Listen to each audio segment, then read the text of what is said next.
الحمدللہ رب العالمین والصلاة والسلام علی سید الانبیاء والمرسلین اما بعد فاعوذ باللہ من الشیطان الرجیم بسم اللہ الرحمن الرحیم۔ آپ دیکھ رہے ہیں ہمارا چینل غوثیہ وظائف۔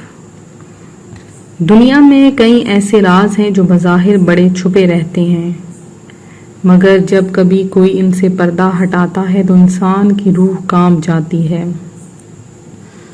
کچھ باتیں اتنی انوکھی، اتنی عجیب اور پراسرار ہوتی ہیں کہ ان پر یقین کرنا مشکل لگتا ہے، لیکن حقیقت یہ ہے کہ وہ باتیں انسان کی زندگی بدل دینے کی طاقت رکھتی ہیں۔ آج کی اس ویڈیو میں ہم ایک ایسے روحانی عمل کے بارے میں بات کریں گے، ایک ایسا کلام، ایک ایسا وظیفہ جو صدیوں سے سینہ بسینہ چلتا آ رہا ہے، ایک ایسا کلام جسے اگر کوئی آنکھیں بند کر کے صرف ایک لفظ ادا کر لے تو وہ اس دل کی دنیا فتح کر لیتا ہے جس کا نام لیا جاتا ہے۔ لیکن دوستو، یہاں میں آپ کو خبردار بھی کروں گی کہ یہ کوئی کھیل تماشا نہیں، یہ عمل مذاق کے لیے نہیں ہے، یہ دلوں کے تعلقات کا معاملہ ہے، اور دل وہ خزانہ ہے جسے اللہ تعالیٰ نے اپنی سب سے قیمتی امانت بنایا ہے۔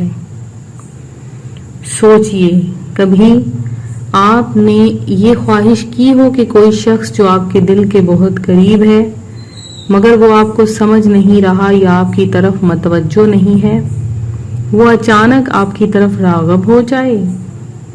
کبھی آپ نے چاہا کہ کوئی رشتہ جو بکھرتا جا رہا ہے وہ جڑ جائے، یا پھر کوئی ایسا شخص جو آپ کو اہمیت نہیں دیتا وہ اچانک آپ کی محبت میں کھنچا چلا آئے؟ اگر ایسا ہے تو یہ عمل آپ کے دل کے زخموں پر مرہم رکھ سکتا ہے۔ یہ بات یاد رکھیے کہ اس کائنات میں ہر چیز اللہ کے حکم سے ہے۔ کوئی عمل، کوئی کلام، کوئی وظیفہ تب ہی اثر کرتا ہے جب اللہ تعالیٰ چاہے، اور جب اللہ تعالیٰ کی مشیت شامل ہو جائے تو وہ ناممکن کو ممکن بنا دیتا ہے۔ اب ذرا آنکھیں بند کیجئے اور تصور کیجئے کہ آپ کے سامنے اندھیرا ہے، اندھیرے میں صرف آپ کی سانسوں کی آواز ہے، ہر سانس کے ساتھ آپ کے دل کے قریب ایک دھڑکن محسوس کر رہے ہیں، اور پھر جب آپ دل کے قریب اس دھڑکن پر ایک نام لیتے ہیں، ایسا نام جو آپ کے دل کے نہا خانوں میں چھپا ہے، تو کائنات کی لہریں ہلتی ہیں۔ یہ وہ لمحہ ہوتا ہے جہاں روحانی قوت حرکت میں آتی ہے۔ دوستو، آج کا یہ وظیفہ بڑا ہی عجیب اور پر اسرار ہے۔ اس وظیفے کے لیے کسی بڑی تیاری کی ضرورت نہیں،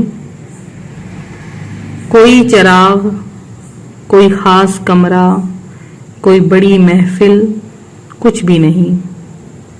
بس آپ کو چاہیے ایک سچا دل، آنکھیں بند کرنا اور ایک لفظ، جی ہاں، صرف ایک لفظ۔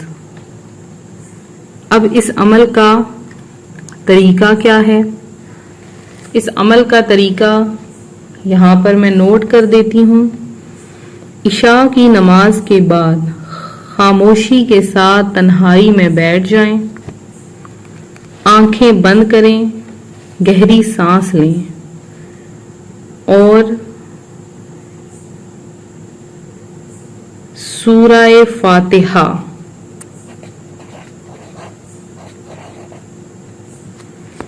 کو 11 بار پڑھ لیں۔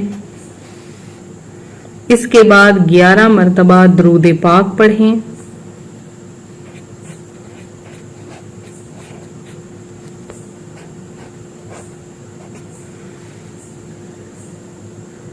گیارہ مرتبہ درود پاک پڑھنے کے بعد پھر آپ اپنے دل میں اس شخص کا نام لیں،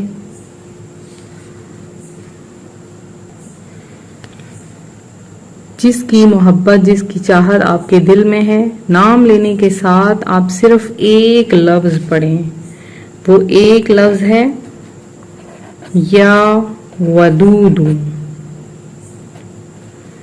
اس ایک لفظ کو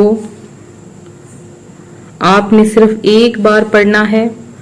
آپ کو یہ عمل صرف 41 مرتبہ دہرانا ہے. ہر بار نام لیتے وقت تصور کیجئے کہ وہ شخص آپ کی طرف متوجہ ہو رہا ہے. آپ کے دل کے دروازے، اس کے دل کے دروازے آپ کے لیے کھل رہے ہیں، لیکن یاد رکھے یہ سب اللہ کے حکم اور اللہ کی مشیت سے ہوگا. اللہ کو منائیے. آپ کا ایمان جتنا مضبوط ہوگا اثر اتنا ہی زیادہ ہوگا. پھر سے سن لیں. عشاء کی نماز کے بعد مکمل تنہائی میں بیٹھ جائیے. آنکھیں بند کریں، گہری سانس لیں. 11 مرتبہ سورہ فاتحہ، 11 مرتبہ درود پاک، اور اپنے دل میں اس شخص کا نام لے کر یا ودود پڑھیں. ایک بار ہو گیا. اس طرح سے آپ نے 41 مرتبہ ٹوٹل یہ عمل کرنا ہے. 41 مرتبہ دہرانا ہے. انشاءاللہ آپ دیکھیے گا کیسے اثر ہوگا. اس وظیفے کی اصل طاقت صرف الفاظ میں نہیں بلکہ آپ کی نیت میں چھپی ہے. اگر آپ کی نیت پاک ہے، اگر آپ کا مقصد کسی کو ستانا نہیں بلکہ رشتے کو جوڑنا ہے، دل کو سکون دینا ہے، محبت کو حلال رشتے کی طرف لانا ہے، تو یہ وظیفہ انشاءاللہ ضرور اثر کرے گا. میں نے کئی لوگوں کو یہ عمل بتایا ہے. آج الحمدللہ وہ ایک بہترین جوڑے میں برقرار ہیں جو اس عمل پر عمل پیرا ہوئے. کچھ نے بتایا جنہوں نے وہ برسوں سے منانے کی کوشش کر رہے تھے، وہ اچانک ان کے قریب آ گئے. کچھ نے کہا کہ بچھڑا ہوا رشتہ پھر سے جڑ گیا. کچھ نے کہا کہ وہ شخص جس نے کبھی پلٹ کر بھی نہیں دیکھا تھا وہ خود آ کر قریب ہو گیا. لیکن کچھ لوگوں کو یہ اثر اس لیے محسوس نہ ہوا کیونکہ ان کی نیت صاف نہ تھی. دوستو یہ یاد رکھیں کہ دل کا حال صرف اللہ جانتا ہے. اگر نیت گندی ہوگی تو وظیفہ بے اثر ہوگا. اب یہ آپ بہتر جانتے ہیں کہ آپ کی نیت کیا ہے. اگر دل صاف ہوگا تو دنیا بھی بدل جائے گی. غوثیہ وظائف کے معزز ناظرین، اسی طرح سے بہت سے واقعات ہیں اس وظیفے کے متعلق جو کہ بہت سی بہنوں، بہت سے بھائیوں نے یہ وظیفہ کرنے کے بعد ہمیں میل بھیجی ہیں اور بتایا ہے. تو انشاءاللہ عز و جل آپ ضرور کریں. اگر آپ کے خاندان میں کوئی دشمنی ہے تو وہ بھی ختم ہو جائے گی. بہن بھائیوں میں نفرت کے لیے بھی کر سکتے ہیں. تو آخر میں آپ سب کے لیے دعا ہے کہ اللہم الف بین قلوبنا واصلح ذات بیننا وحدنا سبل السلام. اے اللہ ہمارے دلوں میں الفت ڈال دے، ہمارے تعلقات کو درست فرما اور ہمیں سلامتی کے راستوں کی ہدایت عطا فرما. ہمیشہ اپنے دل اور نیت کو پاک صاف رکھیں. ہمارا چینل غوثیہ وظائف کو ضرور سبسکرائب کریں. ملتے ہیں اپنی اگلی ویڈیو کے ساتھ. فی امان اللہ.